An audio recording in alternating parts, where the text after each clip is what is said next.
ഹിസ്ബുള്ളയെ പറ്റി കമാൽ പാഷ റിട്ടയർഡ് ആയിട്ടുള്ള കേരളത്തിൻ്റെ ഹൈക്കോടതി ജഡ്ജ് അപ്പോൾ അതിനെ വെള്ളം പൂശുന്ന രീതിയിൽ അതിൻ്റെ മഹനീയമായ കാര്യങ്ങളും നസറുള്ളയെ പറ്റി ഏറ്റവും വലിയ ശ്രേഷ്ഠനാണെന്നൊക്കെ ഒരു വീഡിയോയിൽ വന്നിട്ട് ഇപ്പം അതിൻ്റെ റിപ്ലൈ ആയിട്ടൊരു വീഡിയോ ചെയ്തു. അതിൻ്റെ അകത്തെ വാക്കുകൾ മോശമായിട്ടുണ്ടെങ്കിൽ, കാരണം എനിക്കും തോന്നുന്നു ചില വാക്കുകൾ ഞാൻ ഉപയോഗിച്ച മലയാളം പദങ്ങൾ ശരിയായിട്ടില്ല, അതിൽ നിർവാജ്യം ക്ഷമ ചോദിക്കുന്നു. അപ്പോൾ അതുമായിട്ട് ബന്ധപ്പെട്ട് തന്നെ ഈ വീഡിയോയ്ക്കകത്ത് കമാൽ പാഷയാണെങ്കിലും കേരളത്തിലെ മറ്റു പലരും ധരിക്കുന്നൊരു പോയിൻ്റുണ്ട്. ഹിസ്ബുള്ളയെ പറ്റി തെറ്റായ കാര്യങ്ങളാണ് അവരെന്തൊക്കെയാണ് ചെയ്യുന്നത് എന്നതിനെപ്പറ്റി പലരും ധരിച്ചിരിക്കുന്നത് തെറ്റായ രീതിയിലാണ്. അതിലൊരു പ്രധാനപ്പെട്ട കാരണമെന്ന് പറയുന്നത് കേരളത്തിലെ മീഡിയ ഹിസ്ബുള്ളയെ പറ്റിയാണെങ്കിലും ഹമാസിനെ പറ്റിയാണെങ്കിലും മിഡിൽ ഈസ്റ്റ് ഏഷ്യയിലെ മിലിഷ്യ ഓപ്പറേഷൻസിനെ പറ്റിയാണെങ്കിലും ഗ്രൂപ്പുകളെ പറ്റിയും ശരിയായ വിവരണം കൊടുക്കുന്നില്ല. അതിന് കാരണം അവർ പറയുന്നത് അങ്ങനെയുള്ള വിവരണം കൊടുത്തു കഴിഞ്ഞാൽ കേരളത്തിലെ ഒരു പ്രത്യേക മതവിഭാഗം അവരുടെ പത്രങ്ങളും മീഡിയകളും ബഹിഷ്കരിക്കും, മിഡിൽ ഈസ്റ്റിലുള്ള ഇവരുടെ സർക്കുലേഷനും വ്യൂവർഷിപ്പും കുറയാൻ സാധ്യതയുണ്ട്. ഇതുകൊണ്ടാണ് മലയാളികളായ പലരും തെറ്റായ രീതിയിൽ ഹിസ്ബുള്ളയാണെങ്കിലും ഹമാസിനെ പറ്റിയാണെങ്കിലും പല മിലിഷ്യ ഓർഗനൈസേഷനെ പറ്റിയും നിങ്ങൾക്ക് തെറ്റായ ധാരണയുള്ളത്. അതിനൊരു ഉത്തരം തരികയാണ് ഈ വീഡിയോയിൽ കൂടി ഉദ്ദേശിക്കുന്നത്. അതിനു മുമ്പ് ഒരു പ്രധാനപ്പെട്ട പോയിൻ്റുണ്ട്. ഒരു ഹൈക്കോടതി ജഡ്ജി എന്ന് പറയുന്നത്, അപ്പോൾ അയാളുടെ പ്രസ്റ്റീജ്, കാരണം സർവീസിലിരിക്കുമ്പോൾ ഇന്ത്യയുടെ പ്രധാനമന്ത്രിക്കെതിരെ വരെ വിധിന്യായം പുറപ്പെടുവിക്കുവാൻ കഴിവുള്ള ഒരാളാണ് ഒരു ഹൈക്കോർട്ട് സിറ്റിംഗ് ജഡ്ജ്. അതാണ് ഇന്ത്യൻ കോൺസ്റ്റിറ്റ്യൂഷൻ കൊടുത്തിരിക്കുന്ന പദവി. അപ്പോൾ ആ പദവിയിൽ നിന്ന് റിട്ടയർ ചെയ്തിട്ട് വെറും വിഡ്ഢിത്തരവും പൊട്ടത്തരവും വർഗീയതയും പറയുന്നത് ശരിയാണോ എന്ന് കമാൽ പാഷ തന്നെ തീരുമാനിക്കണം. കാരണം ഇവിടുത്തെ മീഡിയകളൊക്കെ നിങ്ങളെ വലിയ ശ്രേഷ്ഠമായിട്ട് കാണിക്കുന്നുണ്ട്. കാരണം നിങ്ങൾക്ക് ഈ ടോപ്പിക്കിനെ പറ്റി അറിയുകയില്ല, ഒന്ന്. അതാണ് ഏറ്റവും പ്രധാനപ്പെട്ടത്. രണ്ടാമത്, നിങ്ങളുടെ ഉള്ളിൽ വലിയ രീതിയിലുള്ള വർഗീയതയുണ്ട്. ആ ഒരു രീതിയിൽ കേരളത്തിലെ സമൂഹത്തെ നിങ്ങൾ നോക്കിക്കാണുമ്പോൾ ഇവിടെ ഇൻഡിപെൻഡൻ്റായിട്ടും വളരെ നല്ല രീതിയിൽ ജീവിക്കുന്ന മുസ്ലിങ്ങളുണ്ട്, ക്രിസ്ത്യൻസ് ഉണ്ട്, ഹിന്ദുസ് ഉണ്ട്. അവരിലോട്ട് നിങ്ങൾ ഈ കുത്തിവെക്കാൻ ശ്രമിക്കുന്ന ഈ പോയസ് എത്രമാത്രം പ്രത്യാഘാതം ഉണ്ടാക്കുമെന്ന് നിങ്ങൾ മനസ്സിലാക്കിയിരിക്കണം. എൻ്റെ പ്രധാനപ്പെട്ട പോയിൻ്റ് എന്ന് പറയുന്നത് ഇതൊന്നുമല്ല. ഇതിവിടെ സൃഷ്ടിക്കുമ്പോൾ ഇന്ത്യയിലെ മുസ്ലിങ്ങൾ, ഞാൻ പറയുന്നത് ഇന്ത്യൻ മുസ്ലിംസ് വേറെ തന്നെയാണ്, അറേബ്യൻ മുസ്ലിംസും അല്ല, മറ്റുള്ള മുസ്ലിംസും അല്ല. അവരെ നിങ്ങൾ ചതിക്കുകയാണ് കമാൽ പാഷയെ പോലെയുള്ളവരും ഇതുപോലെയുള്ള അഭിപ്രായങ്ങൾ പറയുന്നവരും ചെയ്യുന്നത്. ഇപ്പം ജമാഅത്തെ ഇസ്ലാമി എന്ന് പറയുന്ന സംഘടന, അവർക്ക് ഇസ്ലാമിക് കോൺസ്റ്റിറ്റ്യൂഷൻ വേണമെന്നും ഇസ്ലാമിക് രാജ്യം വേണമെന്നും പറയുന്നൊരു സംഘടനയാണ്. അതുമായിട്ട് ഇന്ത്യയിൽ ഒരു നോർമൽ മുസ്ലിമിനെ എങ്ങനെ യോജിച്ച് പോകാൻ സാധിക്കും? ആ ടോപ്പിക്കിലോട്ടല്ല ഞാൻ പോകുന്നത്. എൻ്റെ ടോപ്പിക് എന്ന് പറയുന്നത് ഹിസ്ബുള്ളയെ പറ്റിയാണ്. ഒരു കാര്യം നേരത്തെ പറയാം. എനിക്ക് മിഡിൽ ഈസ്റ്റ് കോൺഫ്ലിക്റ്റുമായിട്ട് ബന്ധപ്പെട്ട് ഞാൻ ശരിക്കും വായിക്കുന്ന ഒരാളാണ്. അപ്പോൾ ഈ കോൺഫ്ലിക്റ്റുമായിട്ട് ബന്ധപ്പെട്ട ചരിത്രങ്ങൾ എനിക്ക് കുറച്ചറിയാം. വലിയ ചരിത്രമൊന്നും അറിയത്തൊന്നും, ഇതൊക്കെ ചരിത്രങ്ങൾ. കാരണം ഒരു നോർമലായിട്ടൊരു സാധാരണ പത്രക്കാരന് എത്രമാത്രം അറിഞ്ഞിരിക്കണം മിഡിൽ ഈസ്റ്റ് കോൺഫ്ലിക്റ്റ് അല്ലെങ്കിൽ വെസ്റ്റ് ഏഷ്യൻ കോൺഫ്ലിക്റ്റ്, ആ കാര്യങ്ങളൊക്കെ എനിക്കറിയാം. ഒരു കാര്യം കൃത്യമായിട്ട് പറയാം, എനിക്ക് കമാൽ പാഷയേക്കാൾ ഈ കാര്യത്തിൽ വ്യക്തതയുണ്ട്, ധാരണയുണ്ട്, നേരിട്ടറിവുണ്ട്, കാര്യങ്ങളറിയാം. അതുകൊണ്ട് തന്നെയാണ് ഈ വീഡിയോയിൽ പല കാര്യങ്ങളും പറയുന്നത്. ഹിസ്ബുള്ള എന്ന് പറയുന്ന ഓർഗനൈസേഷൻ ഉണ്ടായത്, അതായത് ഈ ലോകത്തുണ്ടായത്, ഇറാഖിലെ നജഫ് എന്ന് പറയുന്ന ഒരു സിറ്റിയിലാണ്. അതിൻ്റെ കാരണം മസൂമി എന്ന് പറയുന്ന ആളാണ് ഈ ഹിസ്ബുള്ള എന്ന് പറഞ്ഞ ഓർഗനൈസേഷൻ ഉണ്ടാക്കിയത്. അദ്ദേഹം ഷിയ ഗ്രൂപ്പിൻ്റെ സീനിയറായിട്ടുള്ള ഒരു ക്ലർജി ആയിരുന്നു. ഇത് ഹിസ്ബുള്ളയുടെ പിന്നീട് തലവനായ നസറുള്ള, അദ്ദേഹം തന്നെ പല ഇൻ്റർവ്യൂവിലും പറയുന്നുണ്ട്, അയാളെ ആകർഷിച്ച ശേഷമാണ് അയാൾ ലെബനനിൽ നിന്നും നജഫിൽ പോയി അയാളുടെ സെമിനാരിയിൽ ചേരുകയും പിന്നീട് ഹിസ്ബുള്ളയുടെ ഭാഗമായി മിലിറ്റൻ്റ് ഓപ്പറേഷനിൽ വരികയും ചെയ്തത്. കൃത്യമായിട്ട് പറയുന്നുണ്ട്, പല ബുക്കുകളുണ്ട്. മിഡിൽ ഈസ്റ്റ് ഏഷ്യൻ കോൺഫ്ലിക്റ്റും വെസ്റ്റ് ഏഷ്യൻ കോൺഫ്ലിക്റ്റും ഇപ്പോഴൊന്നുണ്ട്, വന്ന പുസ്തകങ്ങളൊന്നുമില്ല. വളരെ 10, 20 വർഷം 25 വർഷം മുമ്പൊക്കെ എഴുതിയ പുസ്തകങ്ങൾ വളരെ കൃത്യമായിട്ട് എഴുതിയിട്ടുണ്ട് ഈ കോൺഫ്ലിക്റ്റുമായി ബന്ധപ്പെട്ട കാര്യങ്ങൾ. അപ്പോൾ ഈ സംഘടന ഉണ്ടാക്കുന്നത് ഇറാഖ് ഭരിക്കുന്ന സദാം ഹുസൈനെതിരെയാണ്.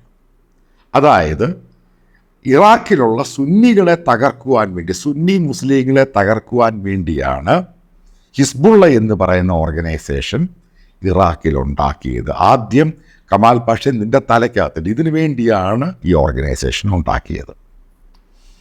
പിന്നീട് ആ ഓർഗനൈസേഷന് ഇറാൻ്റെ വലിയൊരു സപ്പോർട്ടും ഉണ്ടായത്. കാരണം ഇറാഖ് കോൺഫ്ലിക്റ്റ് നടന്നുകൊണ്ടിരിക്കുകയാണ്.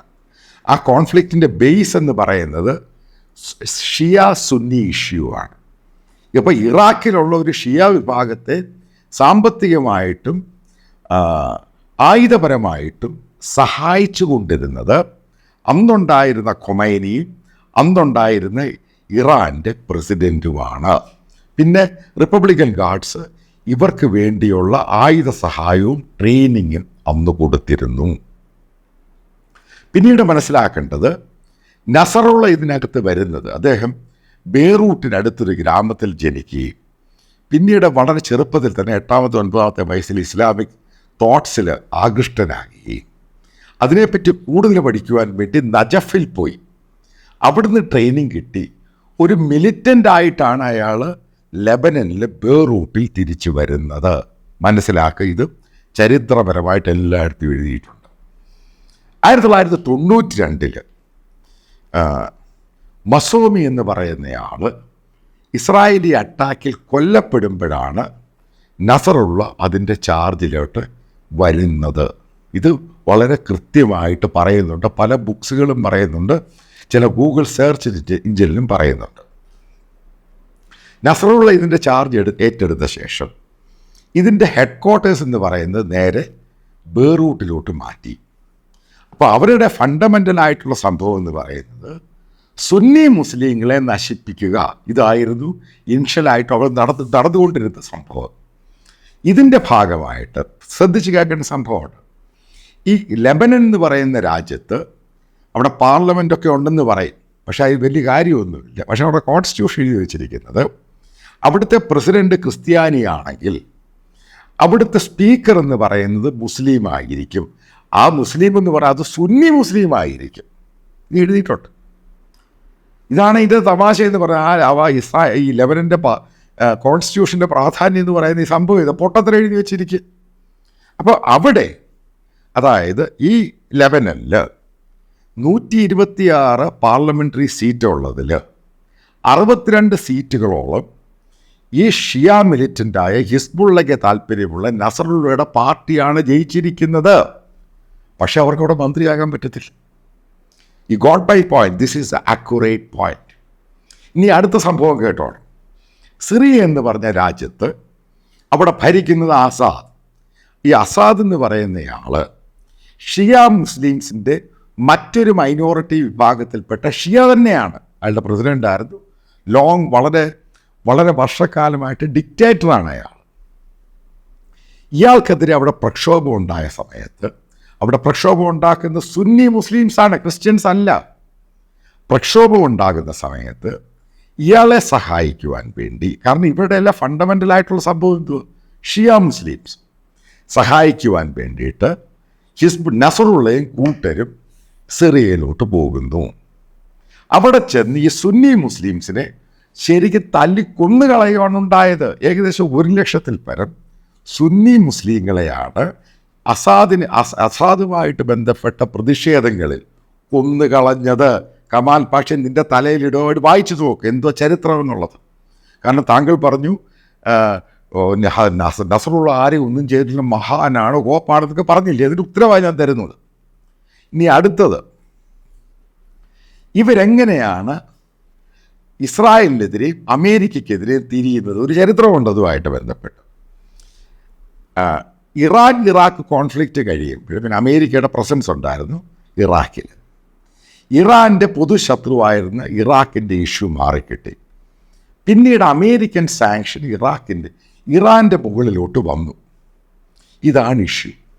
സാങ്ഷൻ വരികയും ഇറാനെ ഒറ്റപ്പെടുത്തണമെന്ന് മറ്റുള്ള സുന്നി രാജ്യങ്ങൾ ഒരുമിച്ച് അമേരിക്കയോട് ആവശ്യപ്പെടുന്നത് അമേരിക്കയുടെ താല്പര്യമല്ല, അമേരിക്കയോട് ആവശ്യപ്പെടുന്നു.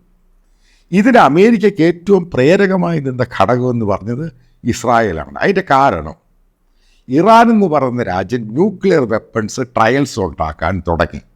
അപ്പോൾ ഇസ്രായേൽ അത് മോണിറ്റർ ചെയ്യാൻ തുടങ്ങി. അത് അമേരിക്കയുമായിട്ട് പ്രഷറൈസ് ചെയ്ത് ഇറാനെതിരെ സാങ്ഷൻ ഉണ്ടാകുന്നു. അവിടെയാണ് ഇറാൻ മറ്റുള്ള പ്രോക്സീസിനെ ഉണ്ടാക്കുവാൻ വേണ്ടി തീരുമാനിക്കുന്നത്, ഇസ്രായേലിനെ അമേരിക്കയും അറ്റാക്ക് ചെയ്യാൻ. അങ്ങനെ ഉണ്ടായ പിന്നീട് ആയുധങ്ങളും പണവും സാമ്പത്തിക സഹായം കൊടുത്ത് ഹിസ്ബുള്ളയെ വളർത്തി ഒരു ടെറർ മിലിഷ്യ ഷിയ ഓർഗനൈസേഷനായി. അവിടെ നിന്നും അവരുടെ ഫിലോസഫി അവർ മാറ്റാൻ ശ്രമിച്ചു. അതായത് സുന്നികളല്ല അവരുടെ എതിരാളികൾ, ഇസ്രായേലും അമേരിക്കയുമാണ് സൃഷ്ടിക്കാൻ ശ്രമിച്ചു. ഇതുണ്ടായ സംഭവം.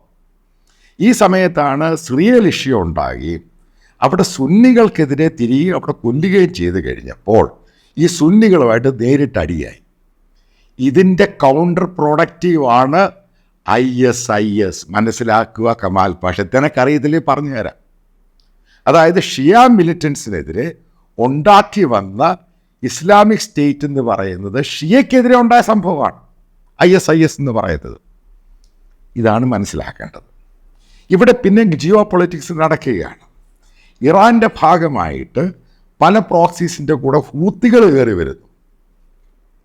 യമനിൽ ഭരിക്കുന്നത് സുന്നികളാണെങ്കിലും അവിടെ ഷിയയുടെ പിന്തുണയുള്ളവർ ആൾക്കാർ കൂടുതലായിരുന്നു. അങ്ങനെയാണ് ഹൂത്തി ഈ യമൻ കയറി അടിക്കുകയും അവിടുത്തെ രാജ്യം ശിഥിലമാകുകയും അവരത് പിടിച്ചെടുക്കുകയും ചെയ്തു. ഇതാണ് കറക്റ്റ്. എന്നിട്ട് ഈ ഷിയ മിലിറ്റൻ്റ് ഹൂത്തികൾ അറ്റാക്ക് ചെയ്ത ആരെയാണ്? അവിടെയുള്ള സുന്നികൾ, പിന്നെ സൗദി അറേബ്യ. അപ്പോൾ കമാൽ പാഷ തന്നോടൊരു കാര്യം ചോദിക്കട്ടെ, ഈ ഹൂത്തികൾ എന്തുവാ സൗദി കൊണ്ട് ബോംബിടാനും മിസൈൽ അയക്കാൻ പോയത്? അതിൻ്റെ കാരണം നിനക്കറിയോ എന്തുവാ കാര്യമെന്ന്? ഇവൻ്റെ എതിരാളി എന്ന് പറയുന്നത് സുന്നികളാണ്. അതിനുവേണ്ടിയാണ് ആദ്യകാലത്ത് സൗദി അറേബ്യ കൊണ്ട് മിസൈലിടാനും ബോംബിടാനും ശ്രമിച്ചത്.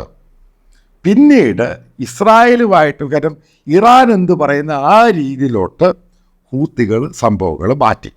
പിന്നെ അടുത്ത സംഭവം, ചൈനീസ് ഇടപെടലുണ്ടായിട്ട് സൗദി അറേബ്യയും ഇറാനും തമ്മിൽ ധാരണയാകുന്നതോടുകൂടിയാണ് ഹൂത്തികൾ സൗദി അറേബ്യയിലോട്ടുള്ള ബോംബിങ്ങും റോക്കറ്റും പരിപാടി നിർത്തിയിട്ട് നേരെ ഇസ്രായേലിനെതിരെയും സൂയസ് കനാല് അമേരിക്കയ്ക്കെതിരെ തിരിയുന്നത്.